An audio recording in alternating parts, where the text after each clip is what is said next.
I'm Rob Licuria, Senior Editor at Gold Derby, here with Dave Burd, co-creator and star of FX's Dave. You know what, Dave, about a year and a half ago, I got into this show when I saw this post from Damon Lindelof, who I really admire and respect, and he was just raving about your show, and I'm paraphrasing, but he was saying something like, it's a picture perfectly balanced scale between silliness and profundity, and it's like a hip hop strange love, trippy and hilarious and beautiful. And I thought, oh well, I've got to check this out. I respect and admire what he has to say. And I was so blown away when I saw the first season. And then of course the second season, just you even made that even better.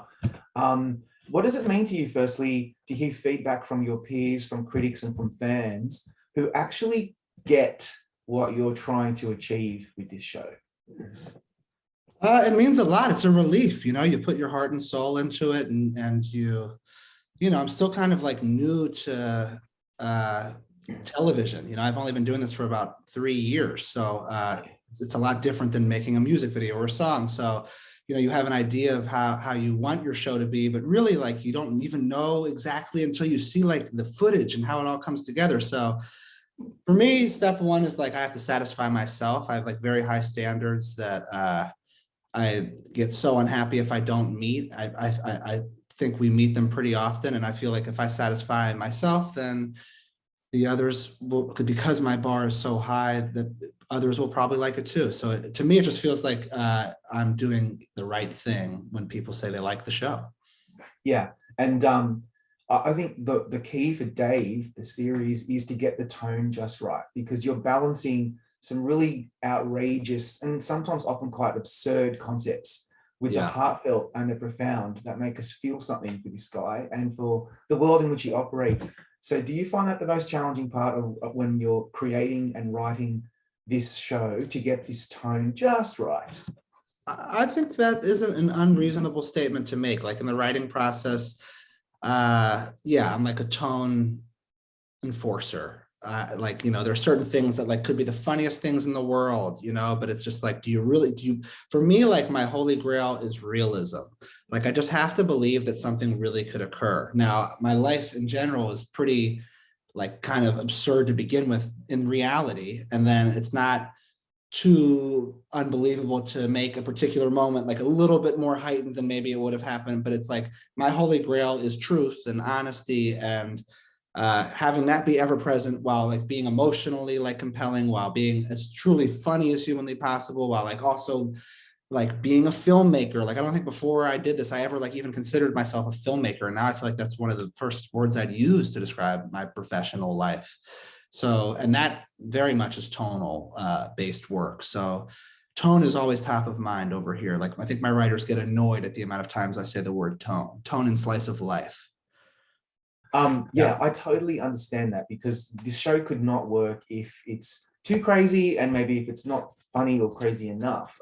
Yeah. And like, I really want to talk about Dave's journey in season 2, given that, our season 3 will eventually grace us, which is going to be fantastic. In the second last episode, Enlightened Dave, I think that's probably the one episode that a lot of people love to talk about, because it was such a huge game changer for him. And there's a line, or there's a theme in that episode where it's about, don't change who you are. Stop worrying about being highbrow or lowbrow. Just be no brow and be yourself. And I love the line. It's so basic, acknowledging that, but acknowledging the basic mess, but is not so basic in itself. And that's the show. And I just think, how long have you wanted to kind of get to that point for Dave? Like, is this an intentional journey that we've been on for him, or is it something that occurred to you while you were creating season 2?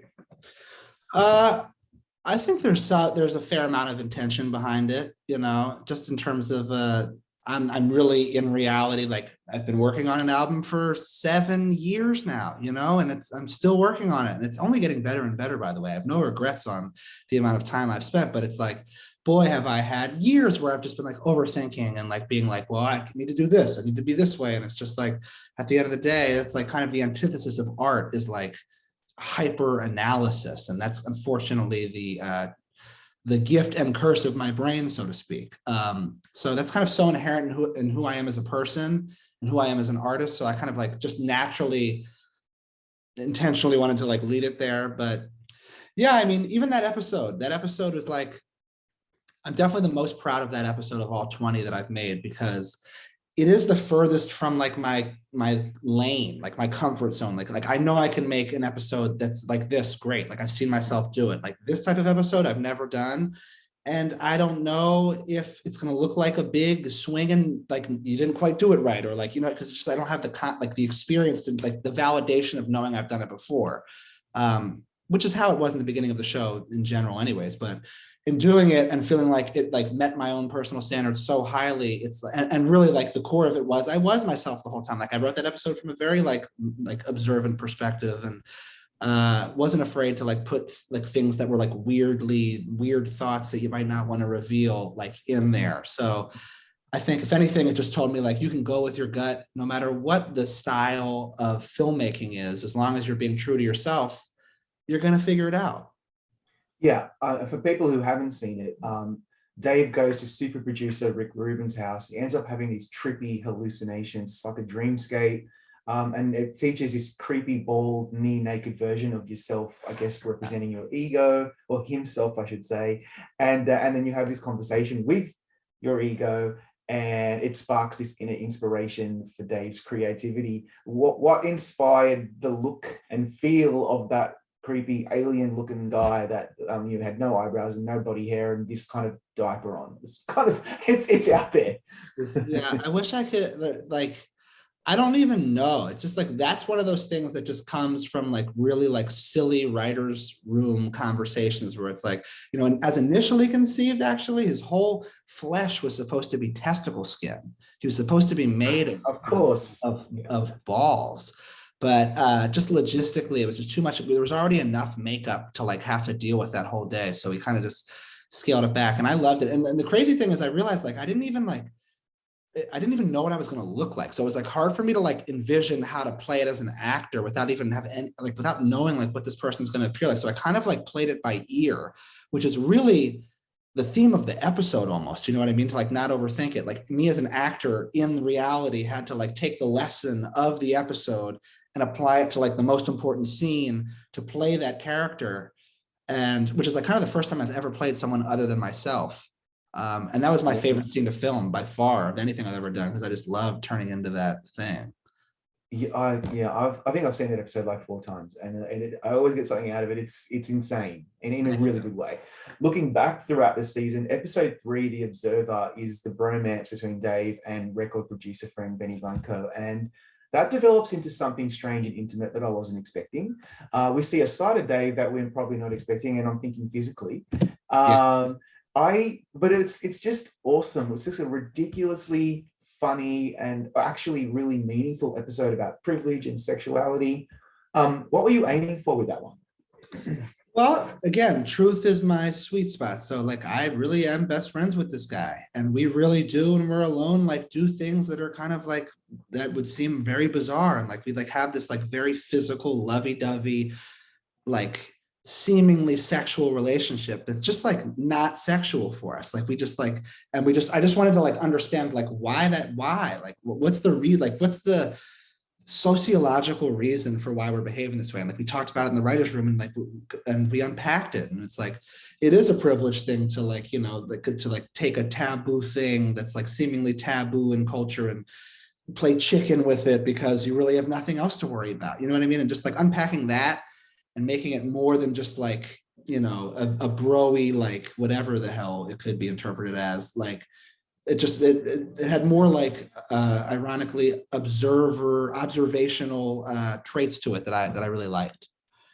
You know, it was actually a really freeing episode because there was the taboo aspect just vanished, and we were able to just kind of enjoy two people who just really like love each other in a really platonic way. And I just found it really interesting, really different. And it also reminded me of relationships that I've even had in my own life, maybe not to that extreme, but it just, again, this is a show that is super funny, but it makes you think about stuff, and it makes you feel things that you're not expecting. And that's the best thing that you do as the creator.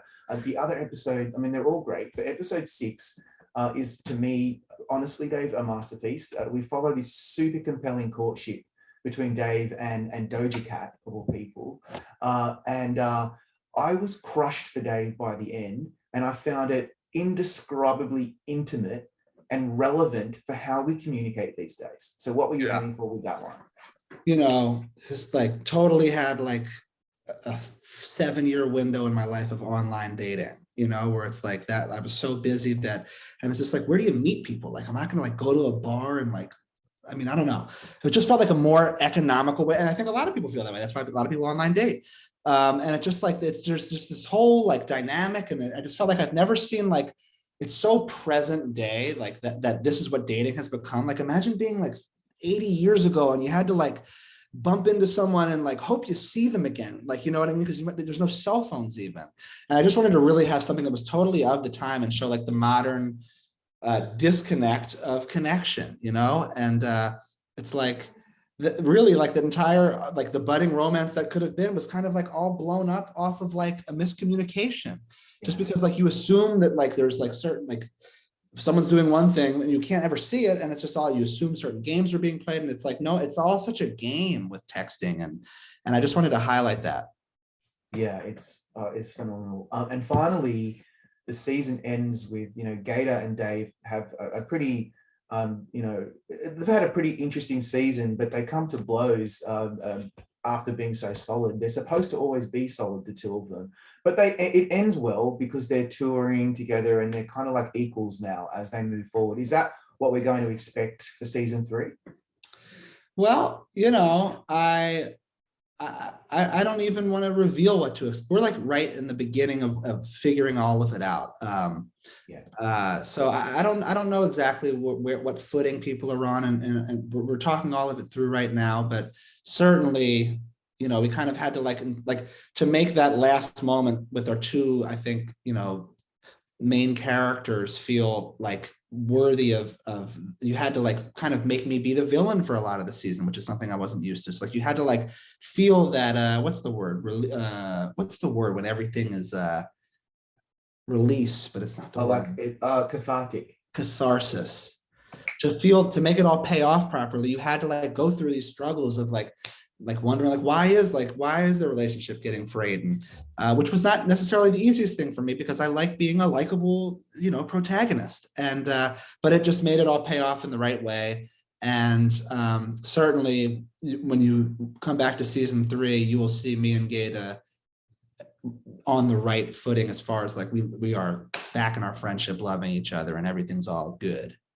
Thank God. Yeah. On that note, Dave, thanks for your time today. We'll bring you back for our group chat. Of course. Thank you so much.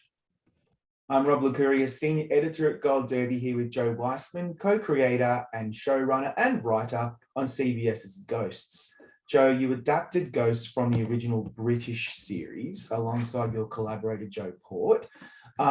So, I mean, it's a kind of obvious question, but I'm honestly curious how you go about adapting material like this for an American audience. Like, what can you point to specifically where the show honors the spirit of the original, but really goes your own way to make it something of your own? Yeah, well, that's a great question because, you know, something when you get asked to adapt something, you're like, why does this need to be adapted? Why would this work here? And in this particular case, it seemed like an incredibly portable idea. You know, the premise is there's a house that is inhabited by a bunch of ghosts who lived there for the past centuries. So why not place it here and then you fill it with, you know, American ghosts or wherever the location that you're going to do. You know, quite honestly, they should do it all over the world. There should be a ghost Peru. There should be a ghost China. There should, you know, it's very portable. So yeah, we just started talking about what are some American archetypes. We came up with like 20 to 30 ghosts and started to talk about each one and tried to figure out what would make a good grouping, you know, make sure there's not overlap with various stuff. So it just felt like it was almost a no-brainer to adapt it here. Yeah, the pilot introduces us to the main ghostly inhabitants of the mansion, and they're super compelling and amusing. But I felt like you can't help but almost root for them to succeed, like in scaring off Samantha and Jay. Like, is that part of the allure of creating a show like this, where we can poke a bit of fun at the two humans, like at their expense, who have unwittingly gotten themselves into this situation? Absolutely. Yeah. And that's actually the fun thing about the pilot is like, you don't know what's like, they very well may have succeeded in scaring them off. And then it would just be like, okay, it's going to be, a parade of livings coming in. In the pilot, Samantha, the main living character, has a horrible accident and goes to the hospital. And normally if you're at home watching a pilot and one of the main characters goes to the hospital, they're not going to die. That's just simply, in this case, she may have. She didn't. She, that's the sort of, she was dead for 3 minutes, and that's what gave her the ability to see the other ghosts. So it was a very fun pilot because you didn't really know what was going to happen. As soon as you sort of have this premise of like ghosts are real and they're here, anything feels like is fair game. So was there ever any discussion about drawing that out later into the season where Samantha would have the near-death experience and then see the ghosts? Or were you and Joe Port clear about your vision for the show that it would need to happen relatively early on? We really wanted to happen early on, and we used all credit goes to the British creators of the original series Ghosts. Our pilot and second episode follows theirs very closely narrative-wise, and I just thought they did a really brilliant job of setting up this premise and getting it up and running quickly. Because I love the first 2 episodes, but I feel like once you get that premise set up, you're off and running, and that's when the real fun starts to happen. We thought that was very well done and wanted to keep that for our series as well. Yeah, I think after episode 2 or 3, it really starts to go off on it and does its own thing. So let's go back to the beginning though, because you have to conceptualize who the ghosts are. That's critical. You get that wrong, the show maybe doesn't work as well. And that's not only casting, but also just conceptualizing the characters themselves. Did you find any in particular challenging to get right? And were there many that you decided not to include in the show? Yeah, for sure. Like I said, we came up with like 25 to 30 and we ended up with 8 ghosts. It's an unusually large cast. I think if it hadn't existed as a series already, Joe and I would never have do a half-hour network sitcom with 10 regulars. But that was part of the charm, was this large cast. But yeah, we spent a lot of time talking about all these different ghosts and who they could be. And then, like you said, the casting is just, we really lucked out. We just have like this killer crew of people. And at first it almost seemed like a burden. Like we have 21 minutes to tell a story. We have 10 characters to service. But the sort of frantic pace that creates, I think, lends to sort of like the tone of the show. And it also, now in series, and now that we're doing a lot more episodes, gives us a lot of directions to go to, exploring every character's background, pairing them up and seeing, what stories come out of all these different, pairings that we can do. So it really is like an embarrassment of riches. Yeah, that's actually a really good point, because I wondered, given the size of the cast, the pressure involved as the creators and the writers to ensure that all of their narratives are moving forward throughout the season. Did that pressure start to subside when you realized you had plenty of time and you were able to focus a bit more on one or the other or a couple of them? And do you find that freeing, because then you can actually start to make it more character driven? It's about these people, not necessarily just always about the concept. Yes, we wanted to make it about, I think that's, after we did the first couple episodes and we were up and running, I think our series, started to become its own thing. And I think that's because, like, story comes from character, and we have different characters. There's a few of our characters that are sort of analogs of the original series, but, we came up with mostly original characters. And so we just started talking, what various backgrounds we could find out about them, or backstories. So yeah, it became very exciting to realize the possibilities. And so then, apart from breathing a sigh of relief, what does it mean to you that Ghosts has been so successful for CBS? Because in this day and age, there are so many options and choices for us as viewers. And yet this show, like a couple of others, has really risen above the pack and has become a huge hit for CBS. That's awesome. I mean, honestly, I am grateful because first of all, so many people work so hard on this series. You know, it's really hard to make a TV show, and it doesn't always come together. And even when it does all come together, sometimes it doesn't find an audience. So the fact that we've been able to make a show that we're all proud of and it's finding an audience, I mean, I'm just like, I really am just so grateful. And I'm really grateful to CBS for taking a chance. This is not like a traditional CBS half-hour show. They really, and from the very beginning, they loved the concept, they loved the original British series, and they believed in it. They you know, gave us all the resources and really promoted us, and have just been wonderful creative partners. It's a dream. It's like, it's really been a fun ride. Because you're right, it's not a traditional broadcast sitcom, and it's even a huge hit on Paramount Plus. So people are either getting it through their streaming service or they're getting it when it airs on TV every week. Why do you think that is? It's a pretty niche show. It's about it's a genre show as well as being a comedy. And why do you think that it's become so popular broadly with people? What do you think it is about your writing that people seem to be really attracted to it? Yeah, I mean, I don't know 100%. Like if I had to guess, like you said, there's a lot of content out there now. And so it's really hard to break through. And the show looks different than most half-hour sitcoms. You know, it's shot beautifully. It looks like, you know, like a period drama piece. And it's a fun, high concept that, you know, is not, you don't turn on the TV and see 5 different versions of this premise. So I think those things stood out and sort of like draw people's attention. If they're, if you're looking for something to watch, it's different than everything else you've seen. Yeah, that's precisely what attracted me and my family. It's different. It kind of stands out. It's beautiful to look at. And it's super funny. And the concept drew me in. And of course, if it wasn't a good show, it wouldn't have, that concept would have gotten you maybe 1 or 2 episodes, but it's so compelling and it's so endearing. Like these guys, some of them they're all bonkers, but I find some of them to be just super compelling. I just wondered, have any of them really surprised you? You conceptualize them to begin with, and then you write the season, and have any moved in a direction that perhaps you weren't expecting?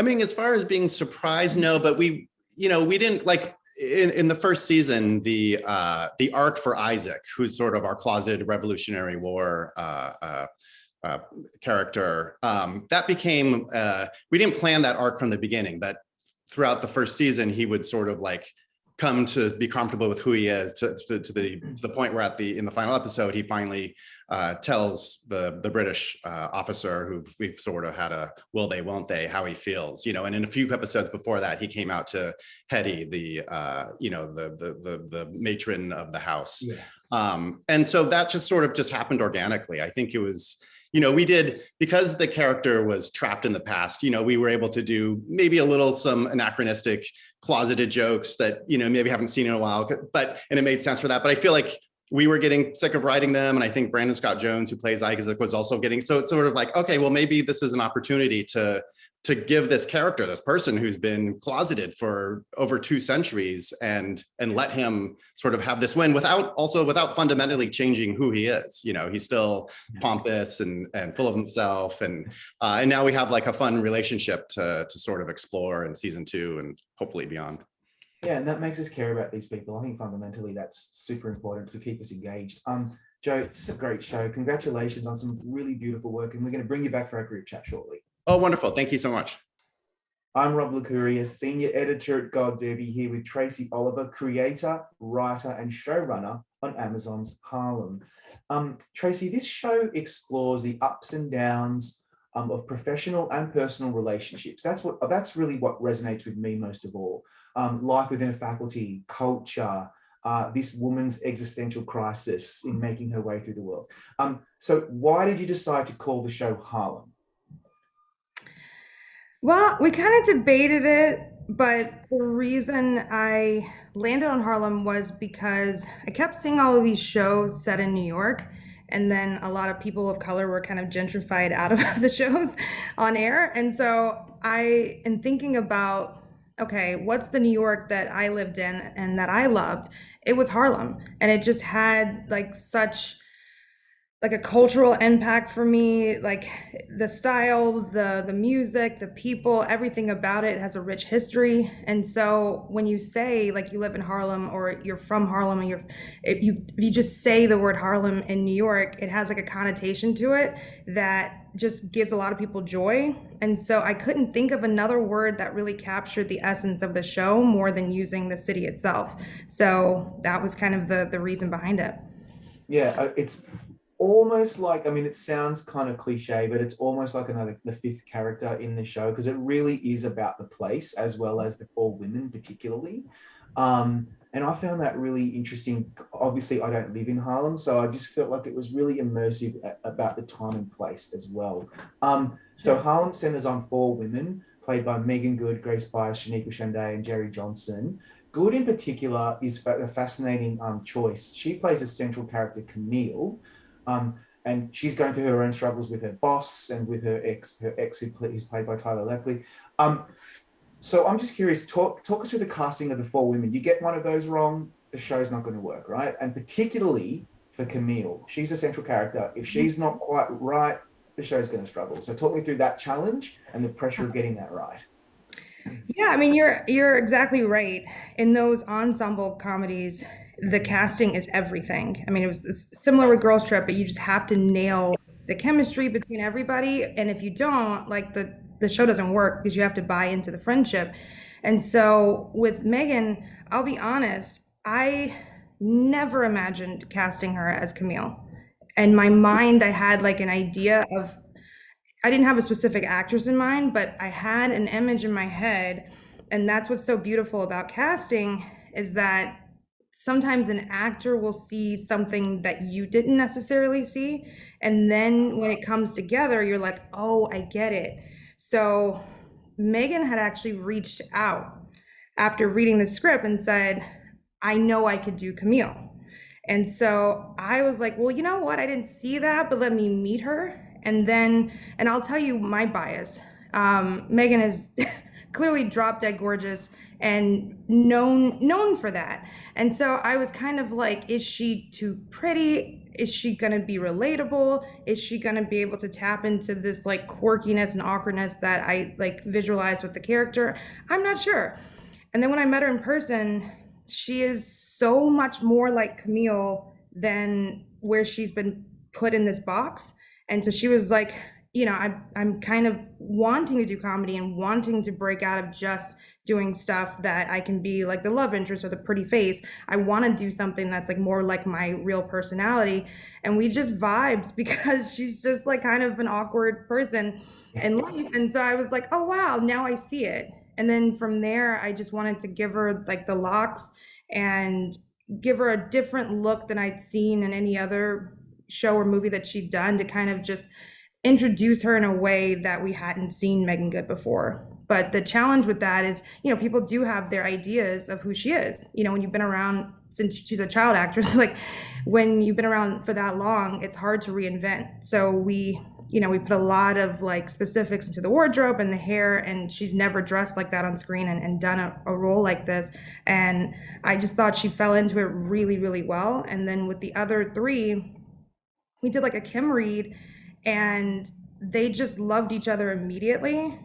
And like, I saw that magic happen and I was like, okay, I feel like we found every single person. And what I also liked about them, and it wasn't deliberate, but they all were different shapes and sizes and complexions, and you got to see like a full, breadth of Black beauty. So not everybody looks the same too.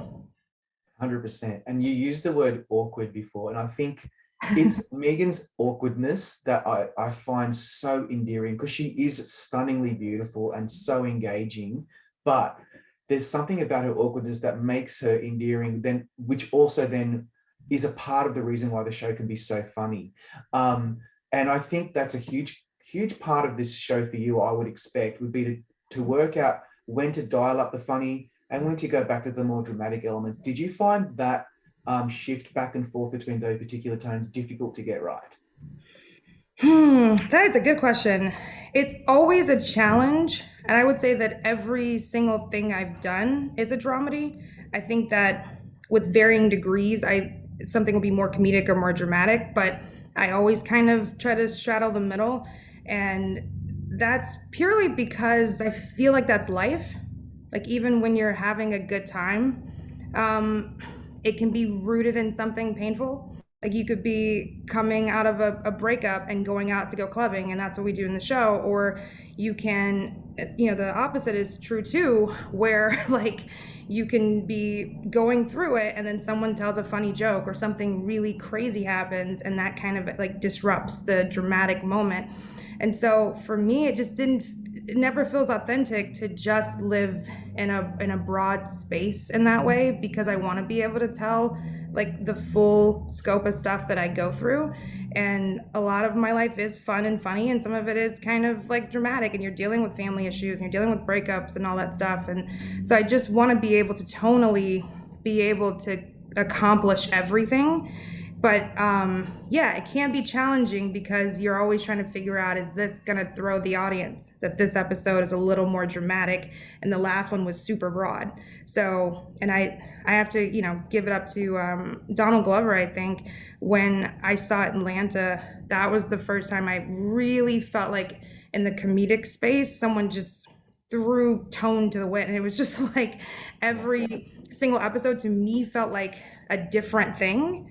And so what I liked about it, it was just kind of freeing. And so with my like struggles with tone, I was kind of like, and I still never did depart in the way that Donald did. But my point was that I just thought, you know what, maybe like there aren't any rules with when you're on cable. Maybe you can be more dramatic sometimes. Maybe you can just have an episode that's broad and not think so structured and, rigid about how you do it.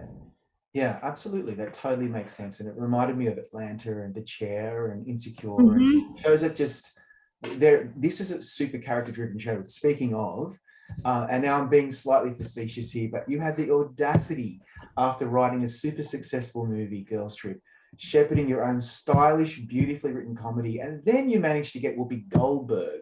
Like, I went into the show not knowing anything, right? I just watched it, enjoyed it, thought it was beautiful. And then as soon as she turns up, I'm like, what? She's a legend. She's a national treasure. She's probably my favorite actor of all time. How on earth did you manage to make that work with her? Because she is so good as Camille's prickly boss. I love her in this show.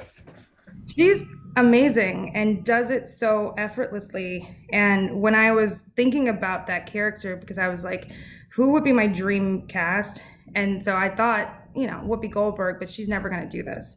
And so when you work with the budget level that I work with, I try really, really hard, but I'm always disappointed. And so I'm like, I'm never going to be able to get this guest star, or I'm never going to be able to get like my dream person. It's just not going to work. And like, let me just go ahead and wrap my mind around a local hire. And so when I said Whoopi Goldberg, like casting was like, she's particular, she's got the view, it's going to be really hard. And I was like, let's just try. She's my childhood, like, favorite from Sister Act, and Sister Act 2 in particular, Sister Mary Clarence and Ghost and all of those. She's just my favorite. So when she said yes, I think I literally started crying. That's how like excited I was. And then just meeting her in person, and she was so lovely. And the fact that she was familiar with me and my work was also humbling for me. And I just was like, thank you. And I was just effusive in praise that she even did it. I was like, you don't even have to be good. I'm just glad you're here. But then she was good on top of it. And I was like, oh my God, she's just, she's incredible.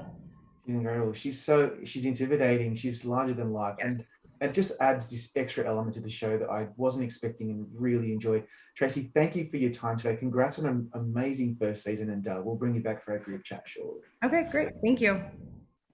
I'm Rob Licuria, Senior Editor at Gold Derby, here with Brian Peterson and Kelly Souders, creators and showrunners of The Hot Zone Anthrax. Brian and Kelly, this limited series takes place a few weeks after 9/11. We all recall vaguely, maybe even, that anthrax scare with those unsuspecting victims across the country. And it follows a team of FBI agents and scientists as they race to uncover who was responsible. So after the success of the first season or first series in this anthology, how and why did you decide that this would be the right follow-up and to look back at that really important turning point in the history of our country?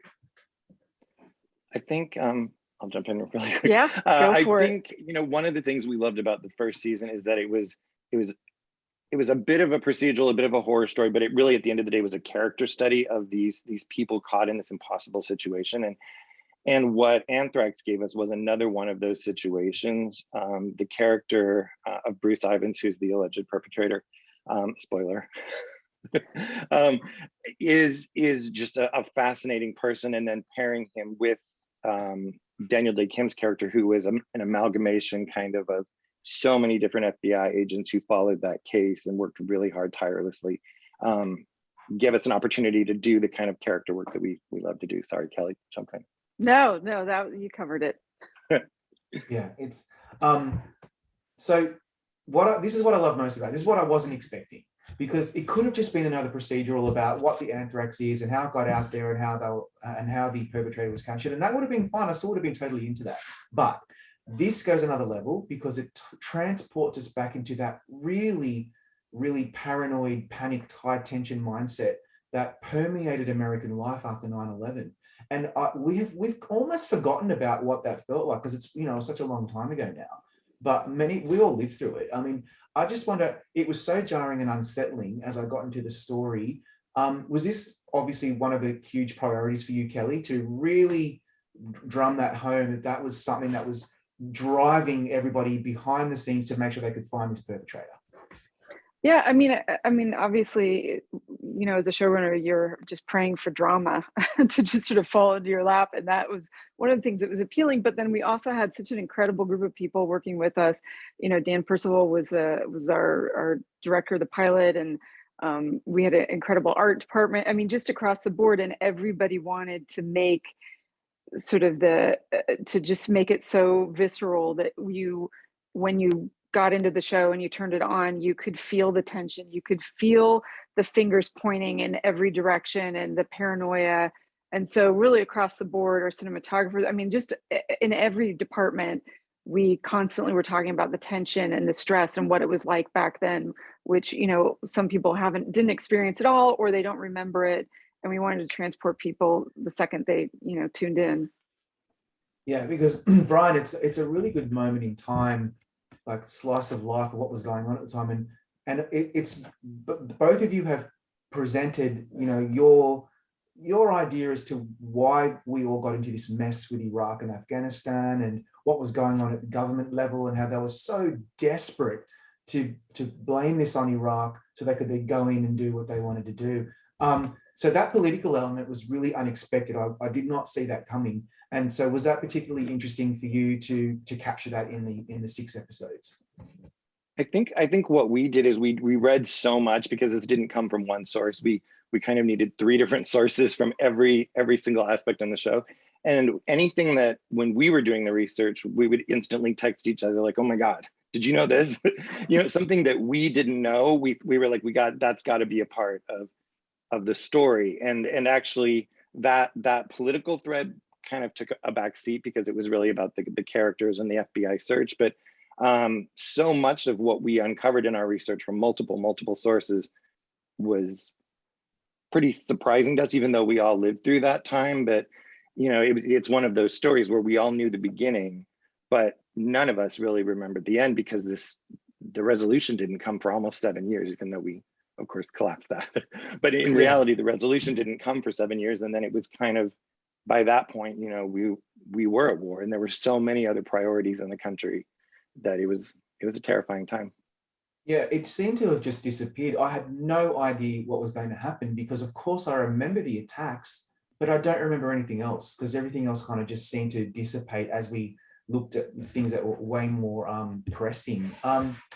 The Bruce character, played by Tony Goldwyn, is so fascinating, because I honestly didn't realize, spoiler alert, that he is the perpetrator.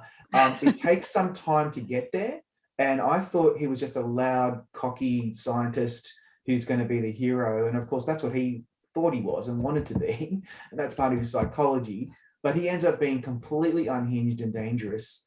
How thrilling was it, Kelly, to witness how Tony's performances evolved or devolved throughout the 6 episodes?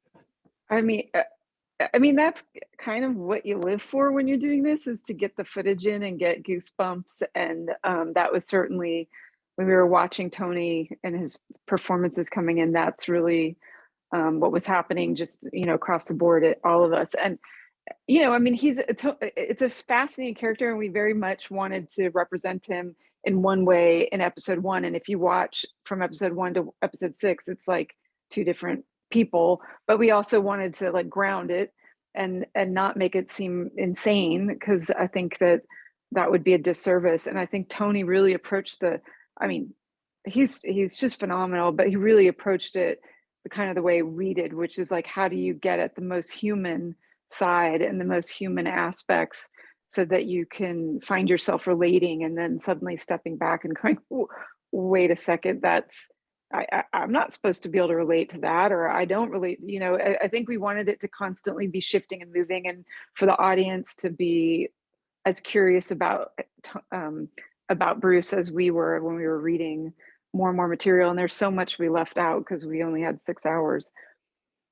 Yeah, absolutely. Brian, what do you think? Because I did slightly feel sorry for him. He's not evil. He's not an evil guy, but he's just so messed up, and he has so many problems that, like, how hard was it for you to communicate in the show that he had a reason for why he was doing what he was doing? It was such a tightrope, because on one hand, we're really trying to respect and honor the people that died in this. There were 5 people that died, and who knows how many people were actually injured because it was in the mail. And so, but at the same time, it was only fair to do a respectful treatment of the mental illness that he really seemed to be going through at the time. And what was insane about Tony was he did so much research, and we got on, we would get on Zooms because we shot it right at the peak of, the crazy pandemic. And every tiny little piece of the performance was important to him. And I will never forget, there was a moment we were on set and he had like a 5-line scene. He came in, did the scene, and he's like, 1 more. And I couldn't believe it, because it was an amazing performance. And he probably did 6 completely different versions of the same 5-line scene. And I was like, what are we going to do in editing? Because I want every one of them. I want every one of those reactions. So Wow. It really is all due to Tony and the work that he put into it. Yeah, absolutely. I love this subgenre. Maybe there's something wrong with me, but I love the pandemic thriller, the race against the clock, the catastrophic terror looming in the shadows, things like Outbreak and Contagion and World War Z and this series.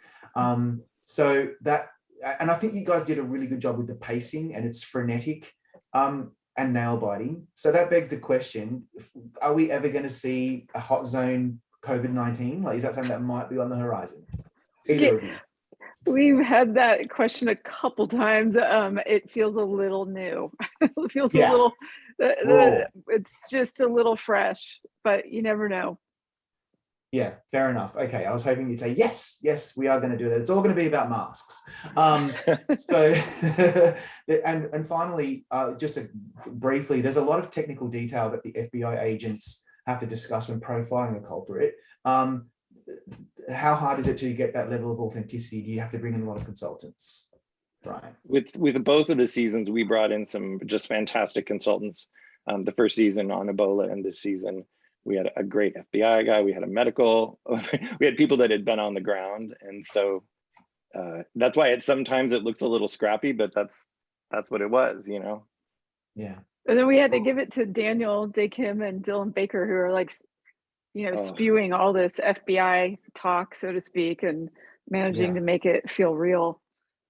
Oh, totally. FBI. And that was some of the best part, just watching them do that dance in those ugly concrete rooms, which is so what we imagine is happening in the behind the scenes. Guys, thank you so much for this show. I really enjoyed it. I lost about 10 years of my life from the stress and attention. Good luck this award season, and we'll bring you back for our group chat shortly. Great. Thanks for watching. I'm Rob Licuria, Senior Editor at Gold Debbie, here with John Hlavin, co-showrunner of Showtime's The Man Who Fell to Earth. John, a few weeks ago, you joined an exclusive Q&A screening for the show, in which you mentioned that you signed up after the pilot was written and you were immediately drawn to the characters and that it was about something. What did you mean by that? So I was, I've known Alex for 10 years, Kurtzman, one of the writers of the show. And I knew of Jenny Lumet, obviously, by reputation. So when I was asked to look at the material, I was developing something else for his company, and I read it. And the thing that I obviously knew the book and I knew the movie, but the thing that the script did that I had not seen in a long time was it was completely character focused. Like it was not a remake of the book or the movie. It was a sort of sequel to the book and the movie. So it wasn't like I was like, oh, I know where this is going because I've read the book and I've seen the movie. I had no idea where it was going. And I was still compelled. And that is a very tricky thing. That's a tricky algorithm to put together. So when I finished the script, then I went back and reread the Tevis novel, which I hadn't read since high school. And I instantly connected with the novel again to sort of what was going to happen in the TV show when I sat down with Alex and Jenny and we talked at length about what the plan was.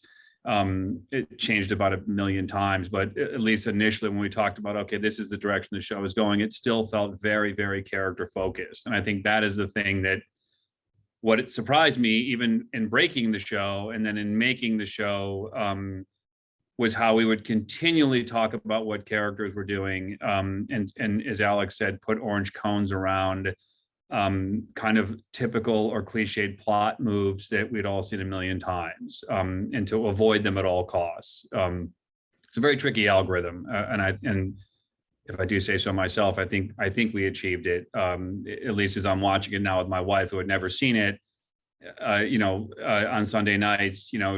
She's very compelled, so I think we crossed the line. Yeah, absolutely. I have no idea where this show is taking me. And, the difference between episode 1, 2, and 3 so far is just mind-boggling in tone, in the way it looks, the way it's shot, the new characters come through that I am just really dying to know what's going to happen towards the end. And that doesn't happen very often. So as you mentioned, this is not a remake of the 1976 David Bowie classic. It's a continuation of the story in which Alex and Jenny capture the spirit of the original film, but take this idea in new and perhaps an unexpected direction. What are your thoughts on why this material was so ripe for a revisit decades later? Well, the biggest thing, and the world is, the world changes about every 15 minutes now. So it's sort of hard to keep up with all the change. And this was we started pre-COVID. We had 5 months of writing, and then COVID, March 19th was when the writer's room was shut down because of COVID. And that began, I think, effectively 2 years of COVID stuff. So what happened is we had broken half the season, COVID happened. So we sort of started off with a story that's still very much about, how we're treating the planet, basically. And I think that's, I don't care what your politics are. I think it's very hard to look at the planet now and think we can sustain this course, whether you think it's human made or natural, et cetera. We are, particularly in the West Coast where I live, we're really seeing a lot of the damage of the drought. And I think that stuff was, 3 years ago, unfortunately, when we began, that was all present then. It's only gotten worse now. Then COVID happened where, suddenly we all became kind of connected and disconnected simultaneously, connected by the Zoom windows, and disconnected because, we couldn't see anybody. So all those things went into the blender of, I think, what the show ended up becoming, ultimately what the show ended up becoming about.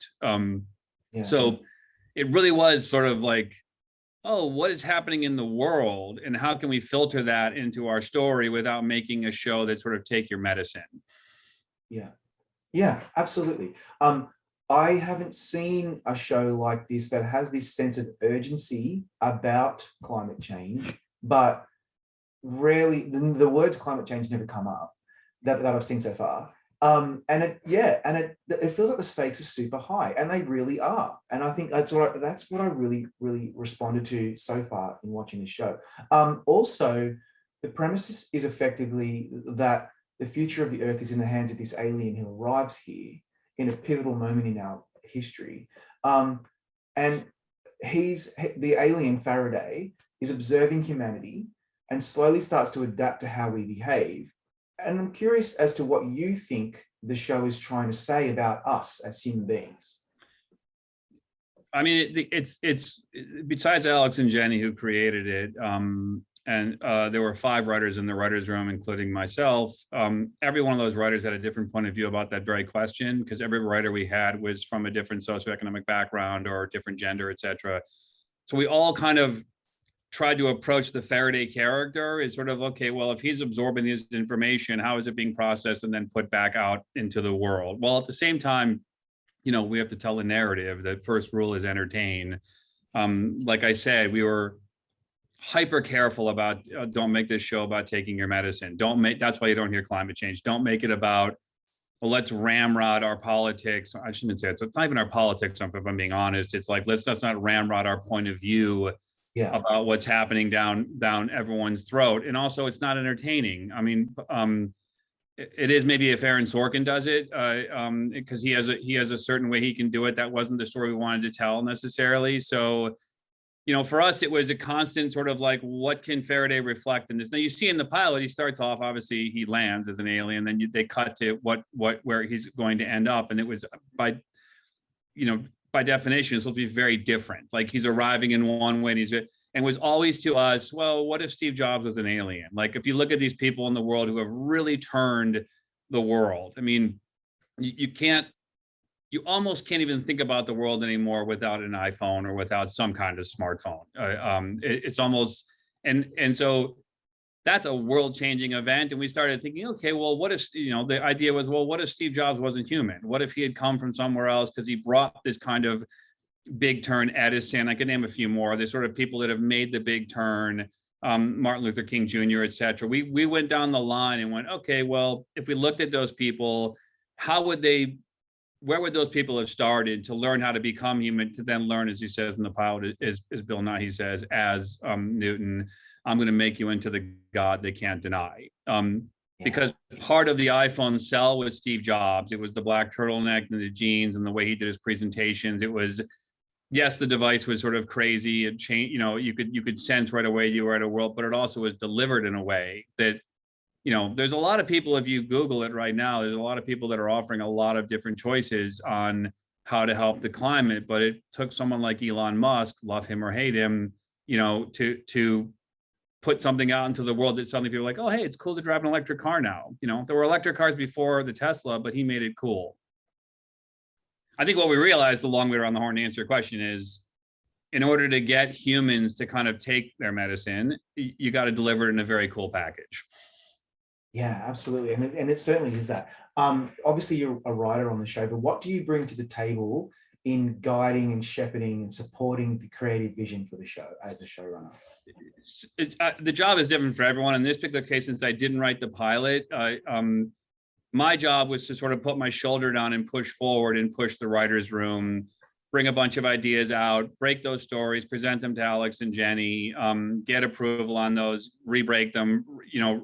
Then as we moved into casting, help with the casting, and then in production, I was in London the entire time where we shot it. I was there for prep and production. This is not stuff that any other showrunner wouldn't do. It was 200 days of filming for 10 episodes. It was through COVID, which was you know, unfortunate for a bunch of reasons, but you know, it's like such an amazing cast. We were so lucky. A, it was great material for them to react to, but B, that they were available, that as you and I were discussing earlier, Rob Delaney, who just happens to live in the UK, like that was one of those things that like I think wouldn't have happened if he you know, wasn't right there. So it was about bringing those elements together and then supporting Alex and Jenny and making sure that you know, the vision of the show sort of matched where we started in November of 2018. I think that's when we started. Yeah. I can't, 2019, I could be wrong. It's been so, as all of us have like COVID brain, like I don't even quite remember when we began, but it was just about making sure that like that vision was delivered. Yeah, well, congrats so far on a really compelling series, John, and thank you for your time today. We'll bring you right back now for our group chat. Great, thank you. Welcome to our Gold Derby TV Showrunners panel. I'm Rob Licuria, Senior Editor at Gold Derby, and I'm really pleased to be joined by the following panelists. I've got Dave Burd, co-creator and showrunner and star of Dave, Joe Wiseman, co-creator and showrunner of Ghosts, Tracy Oliver, creator and showrunner of Harlem, Brian Peterson and Kelly Souders, creators and showrunners of The Hot Zone Anthrax, and John Hlavin, showrunner of The Man Who Fell to Earth. Thank you all so much for joining us today. You know, my first question is something I'm always fascinated about when it comes to people who are driving a show and the creative vision of a show, and that is, what is your worst nightmare as a showrunner? What keeps you up at night when you're in the thick of production? I'm going to you first, Dave. I'm dying to know what you have to say. Well, for me, you know, I'd say because my show is like so in the entertainment space that there's inherently going to be like celebrity cameos, and some of the celebrity cameos like aren't actors, they're rappers, and maybe sometimes they're not used to having to get places on time and like be like totally like, so it's like, for me, I've had incidents where I've had a rapper supposed to show up one day and they just didn't come, and then we had to like figure out what's like, how are we, like, it's not like when you go to the studio and you're supposed to meet up with a rapper and, you know, no, it's a totally different animal, because like all the money is just on fire with all the, you know what I mean? So it's for me. And there have been times where a rapper didn't come and I was able to get someone else to take that person's spot. And it was like, thank God that turned out that way. But man, I've been up at night just wondering, like, you know, I've had like episodes of my show where like I'm trying to get a rapper to like do a feature with me and like they won't text me back. And I've like literally been in my show trying to text a rapper to see if he'll come, and they were supposed to come and they don't text me. So it's just like, I just like pray every day that people are going to show up. Oh, that's terrifying. Yeah. What about you, Tracy? Oh, there's so many. So I feel like there's a writer's room answer and then a production answer, but the production answer is, there's two. If there's beef ever between cast members, I feel like my strong suit as a showrunner is writing. It is not being a therapist. It's not being a negotiator or a mediator. So I'm like, somebody get in here, an adult, handle this. I don't know what this is. So and that didn't happen on Harlem, so I don't want to like say that. But on any show, I just do not like having to get in there and do any kind of like problem solving between people. I always hope that like people can solve their own things. And then I think my writer's room nightmare is a draft that comes in late, that's a page one. So if it if it comes in and it's not on time and I have to do a lot of work on it, that's when the vodka bottle comes out and I start praying, and there might be some tears and some Adele, and it's very dramatic, but I would say those are my two. Wow. Okay. That's, yeah, tears and Adele. I think you said it all. What about you, John?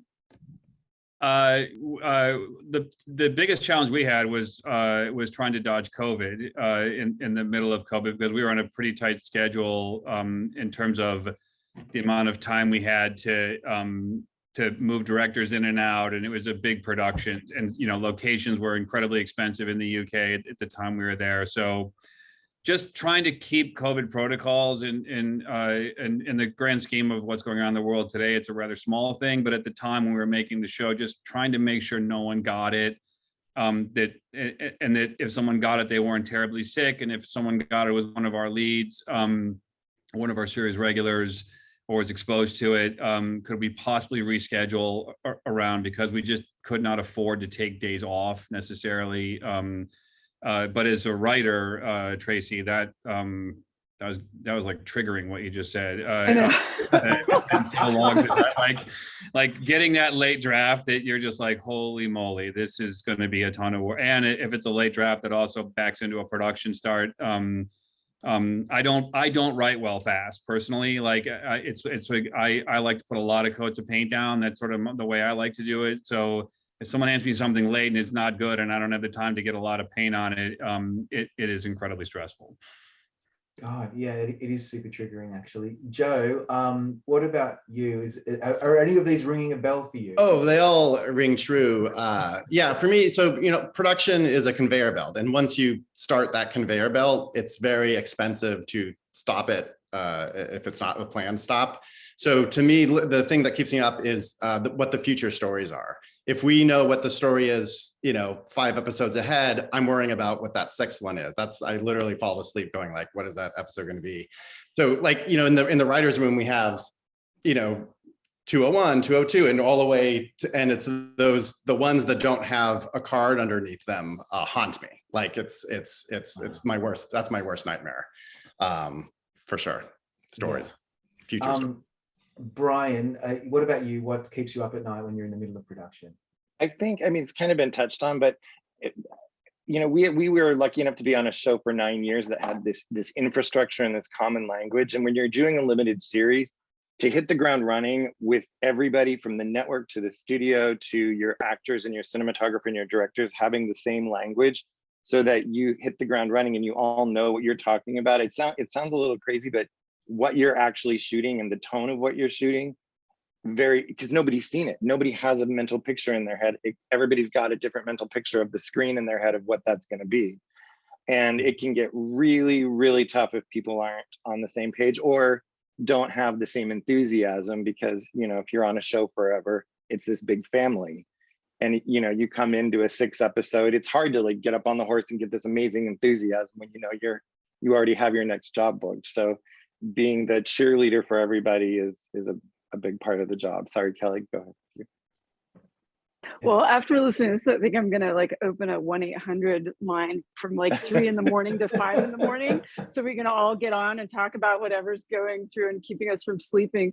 I mean, I think for me, it's just dealing honestly with other people's inexperience or insecurities. That's always the hardest. And it can come out of the blue from somebody you weren't expecting it to come from. And then you can find people that, are rock solid, and that's great, but it can be difficult. And I think, I can talk about this because it didn't happen on Hot Zone Anthrax, but a nightmare for me was when a director did one take from one angle and then wanted to say that he had covered the scene.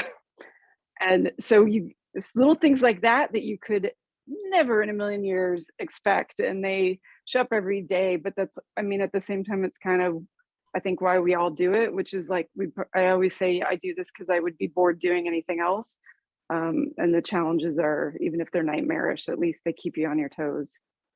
Yeah. See, what I'm hearing is, as leaders, you would hear this stuff from any profession. You've also got then this added element of the creative vision and dealing with COVID and the studio, and then it finally comes out, and what if it's no good? What if the critics don't like it? What if the fans don't respond?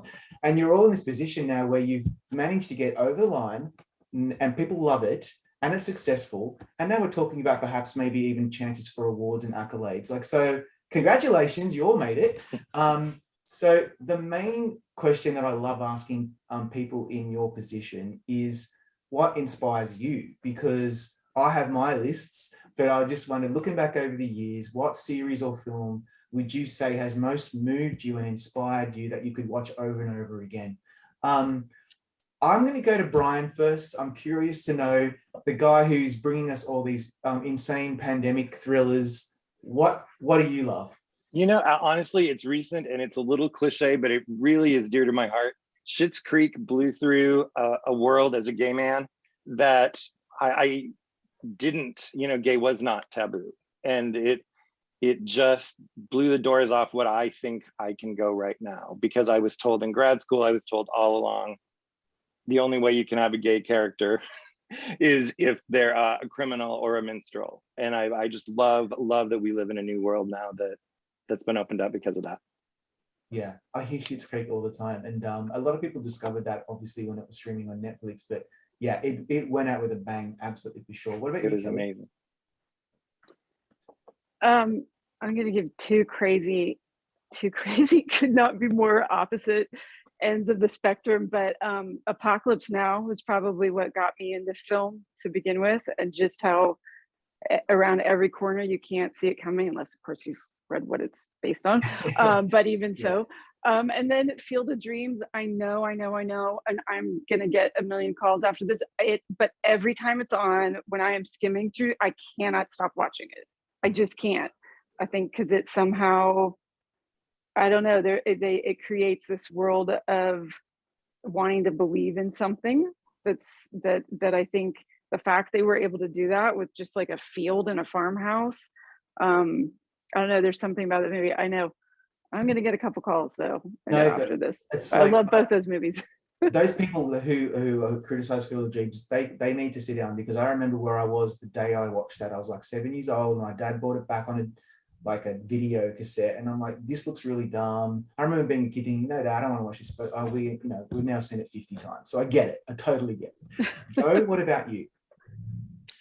Well, it's I would probably give a different answer any given day. So I'm just going to go with literally the first thing that just popped into my head. And that was the Dick Van Dyke Show.